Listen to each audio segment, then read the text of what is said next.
사랑하는 성도님들, 주님 말씀 사모함으로 또 새벽을 깨워 예배로 나오시는 우리 성도님들의 심령 가운데 오늘 큰 은혜와 또 평강을 주시기를 기도합니다. 다 함께 사도신경으로 우리의 신앙을 고백하고 새벽 예배를 올리겠습니다. 전능하사 천지를 만드신 하나님 아버지를 내가 믿사오며 그 외아들 우리 주 예수 그리스도를 믿사오니 이는 성령으로 잉태하사 동정녀 마리아에게 나시고 본디오 빌라도에게 고난을 받으사 십자가에 못 박혀 죽으시고 장사한 지 사흘 만에 죽은 자 가운데서 다시 살아나시며 하늘에 오르사 전능하신 하나님 우편에 앉아 계시다가 저리로서 산자와 죽은 자를 심판하러 오시리라. 성령을 믿사오며 거룩한 공예와 성도가 서로 교통하는 것과 죄를 사하여 주시는 것과 몸이 다시 사는 것과 영원히 사는 것을 믿사옵나이다. 아멘. 오늘 우리가 함께 은혜를 나눌 말씀은 호세아서 4장 15절부터 19절입니다. 호세아서 4장 15절부터 19절까지 제가 말씀을 봉독하겠습니다. 이스라엘아, 너는 음행하여도 유다는 죄를 범하지 못하게 할 것이라. 너희는 길갈로 가지 말며 베다웬으로 올라가지 말며 여호와의 사심을 두고 맹세하지 말지어다. 이스라엘은 완강한 암소처럼 완강하니 이제 여호와께서 어린 양을 넓은 들에서 먹임같이 그들을 먹이시겠느냐. 에브라임이 우상과 연합하였으니 버려두라. 그들이 마시기를 다 하고는 이어서 음행하였으며 그들은 부끄러운 일을 좋아하느니라. 바람이 그 날개로 그를 쌌나니 그들이 그 재물로 말미암아 부끄러운 일을 당하리라. 아멘. 오늘 말씀의 제목은 유다는 죄를 범하지 못하게 하겠노라 입니다. 북이스라엘 백성은 단순히 여호와 하나님을 떠나서 우상 숭배만 한 것이 아니었습니다. 그들은 사탄이 보낸 그 악한 음란의 영에 잡혀서 이방 신전의 창기들과 함께 음행하는 것을 아무런 죄의식 없이 행하였습니다. 여호와를 섬기는 하나님의 백성이 어떻게 이 정도로 타락할 수 있을까요? 하지만 그 가운데 하나님께서는 아직까지 순수함이 남아있는 남유다 백성만큼은 꼭 지켜주고 싶으셨습니다. 그래서 말씀하십니다. 이스라엘아, 너는 음행하여도 유다는 죄를 범하지 못하게 할 것이라. 이 시간 오늘 말씀을 통하여서 세상이 어떠하든지 다른 사람들이 뭐라 하든지 누가 어떤 모양으로 신앙생활을 하든지 나만큼은 나 한 사람은 주님 앞에 서서 거룩한 백성답게 정말 믿음의 중심을 지키겠노라. 순수한 믿음의 신앙의 순결을 지키겠노라 다짐할 수 있기를 기도합니다. 15절을 보겠습니다. 이스라엘아, 너는 음행하여도 유다는 죄를 범하지 못하게 할 것이라. 너희는 길갈로 가지 말며 베다웬으로 올라가지 말며 여호와의 사심을 두고 맹세하지 말지어다. 하나님께서는 남유다가 그 북이스라엘의 타락상을 본받지 말라고 하시면서 제일 먼저 말씀하신 것이 길갈로 가지 마라, 베다웬으로 가지 마라 했습니다. 왜 그럴까요? 길갈과 베다웬은 둘 다 매우 거룩한 성지입니다. 먼저 길갈은 여호수아가 출애굽한 그 백성들을 이끌고 나와서 마침내 가나안 땅을 들어가기 직전에 할례를 행했던 거룩한 곳입니다. 하나님께서 애굽의 그 노예 생활하던 종된 수치를 다 굴러가게 했노라 하는 의미를 담고 있습니다. 훗날 많은 선지자들의 생도를 양성했던 그런 곳이기도 합니다. 베다웬은 베델의 다른 이름입니다. 베델은 바로 아브라함이 처음으로 약속의 땅 가나안에 와서 하나님을 예배하며 제단을 쌓았던 곳입니다. 그리고 그 아들의 아들인 야곱이 형 에서를 피하여 저 멀리 삼촌 라반의 집을 향할 때에 꿈을 꾸었습니다. 길에서 노숙하다가 꿈을 꾸면서 하나님을 만나고 놀래서 깨어나 자기가 돌베개 하던 그 돌을 제단 삼아서 하나님께 예배드리고 기도했던 곳이 바로 베델입니다. 길갈과 베다웬 모두 이스라엘의 거룩한 성지이며 신성한 곳입니다. 그런데 하나님께서는 왜 남유다 백성에게 지금은 북이스라엘에 위치하고 있는 그 길갈과 베델 또는 베다웬을 가지 말라고 하실까요? 거룩했던 그 땅이 지금은 북이스라엘의 그 우상 숭배의 중심지가 되어버렸기 때문입니다.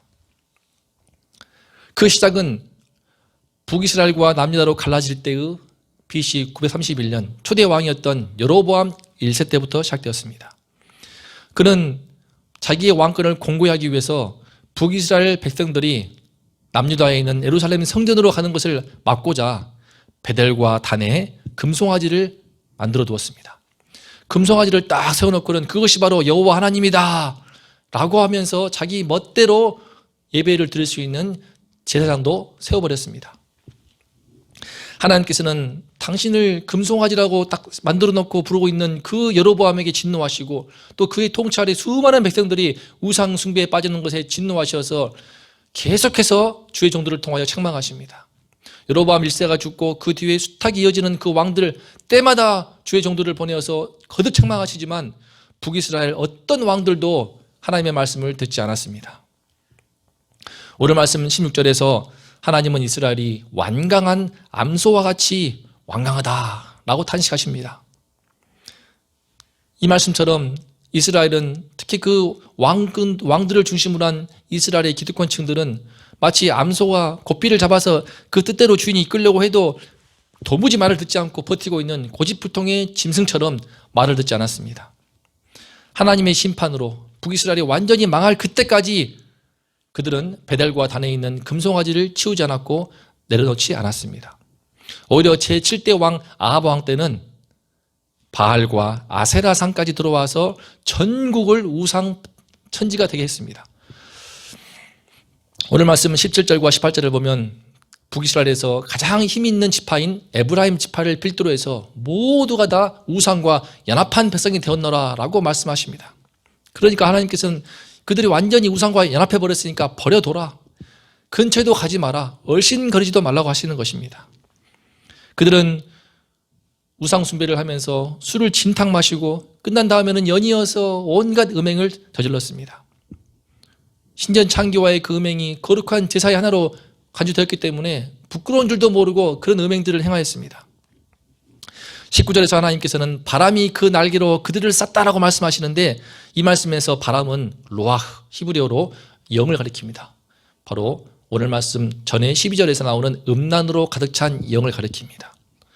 여로보암 왕 1세 때부터 시작됐던 그 음란의 영, 우상 숭배의 그 영이 북이스라엘에게 들어오기 시작하면서 이제 지금은 여로보암 2세가 통치하는 때입니다. 시간으로 말하면 약 180년이 지났습니다. 180년이 약간 못된 그 시점에 이르를 때에 음란의 영은 완전히 북이스라엘을 초토화시켰고 그들을 후한무치한 음행을 행하여도 부끄러울 줄 모르는 그런 끔찍한 백성으로 타락하게 만들어버렸습니다. 하나님께서는 이처럼 이렇게 타락해버린 북이스라엘 그 선민으로부터 남유다만큼은 지켜내고자 하셨습니다. 유다는 죄를 범하지 못하게 할 것이라. 너희는 길갈로 가지 말며 베다인으로 올라가지 마라. 근처에도 가지 말라는 것입니다. 왜 그렇습니까? 그래도 아직 남유다는 신앙의 순수함이 남아있었기 때문입니다. 다윗 왕권의 정통성을 이어받고 있었음인지 예루살렘의 성전을 중심으로 해서 아직 그들은 하나님께 대한 예배의 숨결이 살아있었습니다. 하지만 이들이 하나님께 대한 그 순수성을 계속해서 지키기 위해서는 어떻게 할까요? 똑같이 여호와 하나님을 섬긴다고 해서 그 북이스라엘 선민으로부터 그들로부터 영향을 받지 말아야 됩니다. 속지 말아야 됩니다. 겉으로는 하나님의 이름을 부르고 있지만 그들은 이미 속은 썩을 대로 썩어버린 우상 숭배에 전염되어 버린 그런 이방인과 같이 되어버렸습니다. 길갈과 베델이라고 하는 거룩한 성지가 그 땅에 있다 하더라도 근처에도 가지 말아야 됩니다. 이미 사탄이 보낸 음란의 영이 북이스라엘을 전역을 다 휩쓸어서 껍데기만 여호와 신앙이 있을 뿐 자기들이 영적으로 얼마나 부끄러운 상태인지도 알지 못할 만큼 철저히 병들고 오염되었고 그 양심과 신앙까지 마비되어 있었기 때문입니다. 코로나19로 시작된 2020년은 이제 벌써 연말이 되어 성탄절을 앞두고 있습니다. 이번 성탄절까지도 함께 모여서 예배할 수 없는 상황이 된 것이 저는 심히 마음이 아픕니다. 하지만 이때 우리가 주님 앞에서 가장 힘써 경계해야 될 한 가지 위기가 있습니다. 바로 현장 예배가 다시 또 막히게 되면서 시작된 비대면 영상 예배. 이 비대면 영상 예배가 주는 편안함과 편리함에 점점 젖어서 주님 앞에 참된 예배를 드릴 수 있는 그 신앙의 순수성과 진정성을 우리가 모르게 깎아먹기 쉽다는 것입니다. 이미 새로운 시대의 예배라고 하는 그럴싸한 말에 가려서 수많은 성도님들의 양심이 지금 무뎌지고 있습니다. 다시 현장 예배가 열렸어도 지난번에 보았듯이 현장 예배가 열렸지만 주일에 좀 피곤해서 잠을 더 자고 싶어서 오후에 볼 일이 있으니까 놀러 가기 위해서 다른 일을 하기 위해서 교회에 나가지 않는 것이 부끄럽지 않게 돼버렸습니다. 왜? 영상 예배가 있으니까. 하지만 이 때문에 점점 우리 가운데 내 자신이 편안하고 안락한 신앙생활에 젖어가면서 우리 안에 하나님 없이 예배를 드리려는 흉내만 내는 그런 사태가 자꾸만 발생하고 있습니다. 이게 무서운 것이 한두 번 할지 모르지만 점점 진행되다 보면은 내 속에 있는 신앙 양심까지 점점 둔감해져서 내 자신의 부끄러운 모습도 부끄럽게 느끼지 못할 만큼 오히려 당당하게 됩니다. 저 교회 안 가요. 영상으로 예배 드리겠습니다. 특별한 일이 있는 것이 아니지만 그렇게 당당하게 말하는 그런 정도에 이르게 되는데 본인 안에 주님 앞에서 자신을 돌아볼 때에 그 신앙의 양심을 돌아보지 못하는 지경에 이르게 되는 것입니다. 내 안에 부끄러움을 느끼지 못하게 되면 내 속에 죄를 회개할 수 없기 때문에 결국 망할 수밖에 없는 길로 들어서는 것입니다. 사랑하는 우리 온동교회 성도님들, 코로나가 완전히 정식될 그날까지 우리 성도님들만큼은 내 심령에 여호와 하나님을 예배하는 참된 예배의 그 신앙의 등불을 활활 타오르게 할 수 있을 길을 기도합니다. 저는 이 새벽 기도 때마다 추운 겨울바람을 뚫고 멀리서 새벽 4시에 4시 반에 일어나서 단단히 세배하시고 걸어오시는 저 권사님들을 아침 1층에서 맞이합니다. 그분들의 그 냉기 어린 옷차림을 통하여 또 그분들의 주님 예배 드리기 위해 나오시는 모습을 볼 때에 저는 말할 수 없는 경외감을 느끼곤 합니다. 그 권사님들의 발걸음과 그 성도님들의 발걸음을 생각할 때에 한 번이라도 더 기도하게 되고 더 고민하여 말씀을 준비하게 됩니다. 우리가 코로나를 구실로 해서 편안하고 안락한 신앙생활에 결코 안주하지 말아야 하겠습니다. 첫 단추가 중요합니다. 지금 다시 코로나19가 확산이 일어나고 현장 예배가 막힌 이 시점에서 우리는 겨울 내내 기승을 부릴 것만 같은 지금 이때에 마음의 채비를 단단히 해야 합니다.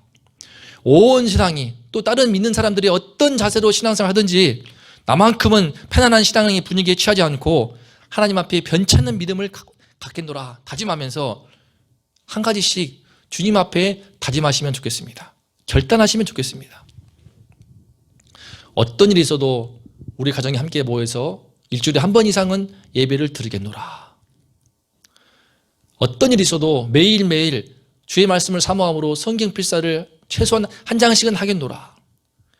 새벽을 깨우든 어떤 모양으로든 하루에 30분 이상, 1시간 이상은 주님 앞에 나아가 기도하며 말씀을 통해 나아가겠노라. 이런 등등으로 우리 자신이 주님 앞에 나아가고자 결단하면 어떠할까요? 지금 온 세상이 바이러스로 인하여서 다 중단되어 가고 있습니다. 이럴 때 우리의 신앙까지도 중단될 수는 없습니다.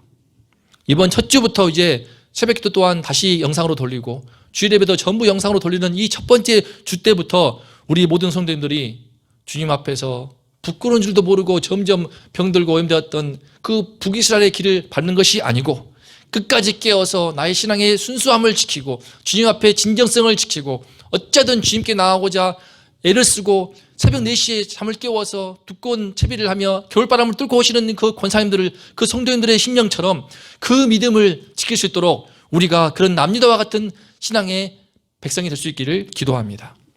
이를 위해서 이 시간 주님 앞에 한 가지씩 다짐하시고 결단하시기를 간절히 소원합니다. 또 그리할 때 이 시간 우리의 믿음을 굳세게 해주시고 주님께서 우리의 기도에 응답하시어서 성령 충만함으로 거룩한 주님의 임재로 오늘 하루 함께 해주시고 다시 만날 그날까지 주님의 임재 가운데 우리가 승리하도록 도와주시기를 기도합니다. 다 함께 이제 오늘 말씀을 생각하면서 우리 교회를 위해서 또 우리 성도인들의 신앙과 또 나의 가정과 내 사업장 그리고 우리 주변의 이웃들을 위해서 기도하시면 좋겠습니다. 오늘 말씀에서 보았던 것처럼 우리가 점점 이런 코로나19 상황 속에서 북이스라엘 백성들이 처음에는 부끄러움을 알았을 것입니다. 하지만 자꾸 음행을 반복하다 보니까 남들 다 하기 때문에 나중에 양심도 무뎌지고 마비되어서 그 영혼의 감각이 죽어버려서 죄를 느끼지 못한 채 망하는 길로 가버렸습니다. 하나님은 그런 자들의 길에는 얼씬들지 말라고, 길갈도 가지 말고 베다인도 가지 말라고 거듭 당부하셨습니다.